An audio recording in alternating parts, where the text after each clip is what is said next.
Hello friends, मैं हूं सुनील और आप सभी का एडु प्लांट में स्वागत है।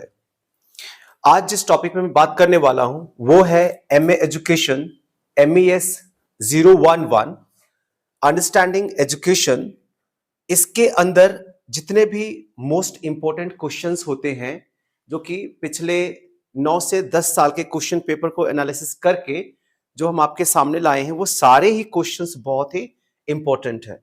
मैं पहले ही बता दूं कि मैं ये दावा नहीं कर रहा कि सिर्फ यही क्वेश्चंस पूछे जाते हैं, बट जो क्वेश्चंस आते हैं वो मैक्सिमम उसमें से इन्हीं में से क्वेश्चंस लिए जाएंगे। तो चलिए फटाफट से क्वेश्चंस देख लेते हैं।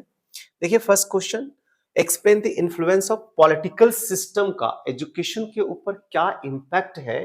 वो आपको ये क्वेश्चन बार बार पूछे जा रहे हैं इस तरह के क्वेश्चंस, या फिर इसको अलग तरीके से पूछा जा सकता है, critically analyse the influence of socio political ideology on education. कुल मिलाकर के जो पॉलिटिकल सिस्टम है उसका एजुकेशन के ऊपर क्या इंपैक्ट है, ये फर्स्ट क्वेश्चन। ठीक है, मैं हिंदी वर्जन में भी, हिंदी ट्रांसलेशन में भी आप इसको देख सकते हैं अगर आप हिंदी मीडियम में इसको अटेम्प्ट करना चाहते हैं। चलते हैं नेक्स्ट क्वेश्चन की तरफ। सेकेंड क्वेश्चन है हमारा, explain the concept of education.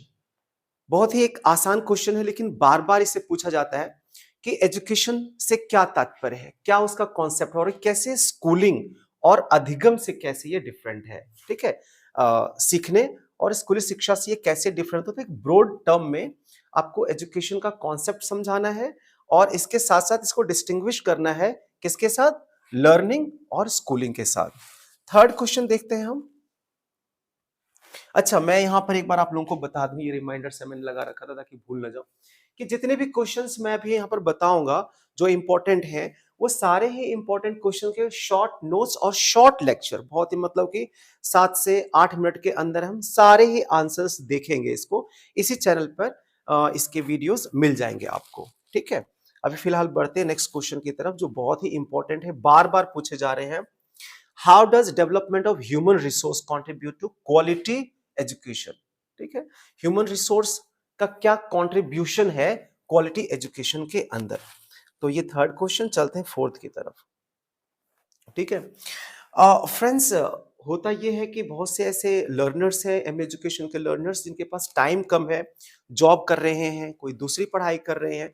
ज्यादातर मैं देखता हूँ कि जॉब में ही लोग होते हैं, उनके पास टाइम कम होता है और कम टाइम होने की वजह से पूरा का पूरा सिलेबस और पूरा के पूरे जितने सारे ब्लॉक्स हैं, यूनिट्स हैं, पढ़ पाना बहुत ही मुश्किल काम के लिए होता है।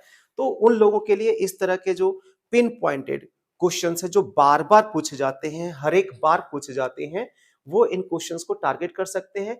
और बल्कि मैं कहूंगा कि सारे ही लोग कम से कम ये सारे क्वेश्चंस को जरूर ही तैयार करके जाए। तो फोर्थ क्वेश्चन और फिफ्थ क्वेश्चन यहां पर देखा आपने, जो कि सोशल एम ऑफ एजुकेशन पर है और बुद्धिस्ट सिस्टम ऑफ एजुकेशन के ऊपर है। चलते हैं नेक्स्ट क्वेश्चन की तरफ। ठीक है, explain the role of education in cultural context. आप देखेंगे कि एजुकेशन के बहुत सारे रोल्स हैं, उसमें से जो बार बार पूछा जा रहा है वो कल्चरल कॉन्टेक्स्ट को लेकर के इसका क्या रोल है, इस पर क्वेश्चन बार बार बनता है। सेवेंथ आप देखिए, क्रिटिकली एनालाइज यूएई। अब फुल फॉर्म मुझे मत पूछना, यूनिवर्सलाइजेशन ऑफ एलिमेंट्री एजुकेशन का फुल फॉर्म क्या होता है ये आप मुझसे ना पूछें, आपको इतना पता होना चाहिए। ठीक है, तो ये सारे ही सारे बहुत ही इंपॉर्टेंट क्वेश्चंस मैं आपको बता रहा हूं।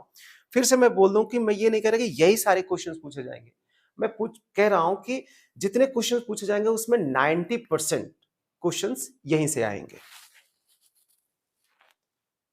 What is meant by equality of educational opportunities, discuss factors affecting educational opportunities, है ना। जो शैक्षिक अवसरों की समानता है उससे आप क्या समझते हैं और कौन कौन से वो फैक्टर्स हैं जो कि एजुकेशनल अपॉर्चुनिटीज में डिस्टिंग्विश कर देते हैं। ठीक है, एजुकेशनल अपॉर्चुनिटीज को प्रभावित कर देते हैं, जैसे कि टेक्नोलॉजी है ना, और भी बहुत सारी चीजें, वो हम डिटेल में बात करेंगे जब मैं इसके सारे आंसर्स हम देखेंगे तब। नाइन्थ क्वेश्चन आप फिलहाल देखिए, कॉन्सेप्ट सोसाइटी की अवधारणा, explain the concept and role of concept society. 10th question है, explain the concept of truth and different theories. बहुत सारे ट्रुथ के बहुत सारे थियरीज हैं, उसके अलग अलग जो थियरीज है उसको आप छोटे छोटे सारे थियरीज को आपको एक्सप्लेन करना है। ठीक है, next one we have total 13 questions हम यहां देखेंगे। Discuss the participation of community, है ना, discuss the participation of community in educational development. समुदाय की क्या भागीदारी हो सकती है, एजुकेशन में, ठीक है, एजुकेशन को डेवलप करने के लिए हमारा कम्युनिटी का क्या रोल हो सकता है, इस पर बार बार क्वेश्चंस बनते हैं। और ये सारे जो क्वेश्चंस हैं आप अगर ध्यान से देखेंगे तो एक एम एजुकेशन का जो लर्नर है, जो स्टूडेंट है, उसको इनके आंसर्स तो आने चाहिए। ये ऐसे नहीं कि ये क्वेश्चंस बस बार बार पूछे जाते हैं इसलिए पूछे जाते हैं, ऐसा नहीं है। बार बार पूछे इसलिए जाते हैं क्योंकि ये बहुत ही इंपॉर्टेंट है, कोर सेंट्रल बातें यहाँ पर कवर हो जाती है, जो कि एक एम एजुकेशन के स्टूडेंट्स को ये सारी चीजें एजुकेशन के बारे में, अंडरस्टैंडिंग एजुकेशन के बारे में, उनको ये सारी चीजें पता होनी चाहिए। अब देखिए कोठारी आयोग से लेकर के, कोठारी कमीशन को लेकर के क्वेश्चन पूछा जा रहा है। तो अगर इस तरह की अंडरस्टैंडिंग आप में नहीं है तो फिर आप कैसे आगे करोगे एम एजुकेशन में। देखिए नेक्स्ट लास्ट क्वेश्चन है ये, explain the functions of education in social context. अब अंडरस्टैंडिंग एजुकेशन कर रहे हो और आपको सोशल कॉन्टेक्स्ट अगर पता नहीं है एजुकेशन फंक्शन का, ठीक है, अब अगर cut explain the functions of education in social context, society में एजुकेशन की क्या भागीदारी, क्या भूमिका है, अगर ये हमें पता नहीं है तो फिर हम कैसे कह सकते हैं एजुकेशन की हमें समझ है। ठीक है, तो बहुत बार ऐसा होता है कि एग्जामिनेशन में आप देखते हैं, एग्जामिनेशन हॉल में आप देखते हैं कि बहुत सारे लोग लिख रहे हैं, बड़े आसानी से लिख रहे हैं। आप अगर तैयार करके नहीं जाते तो कभी बाएं, कभी दाएं, कभी खुद अपना आंसर शीट देखते हैं। तो मैं कहूंगा कि ये सारे क्वेश्चन कम से कम, मैं बोल रहा कम से कम, ये सारे क्वेश्चंस के आंसर पढ़ करके समझ करके जाइए। वीडियो भी प्रोवाइड किया गया है तो वो वीडियोस भी आप देख लीजिए। शॉर्ट नोट और शॉर्ट लेक्चर, बहुत लंबी चौड़ी बातें नहीं होगी, पिन पॉइंटेड टॉपिक्स पॉइंट्स में आपको मिलेंगे वहां पर। तो ये वीडियोस भी आप जरूर देखें।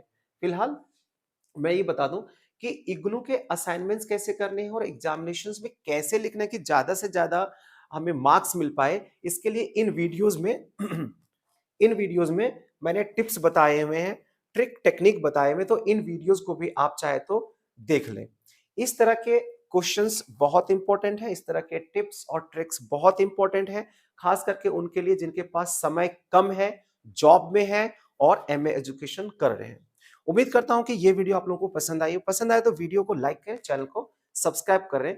आप सुन रहे थे एडू प्लांट पर डॉक्टर सुनील को। Thank you and all the best.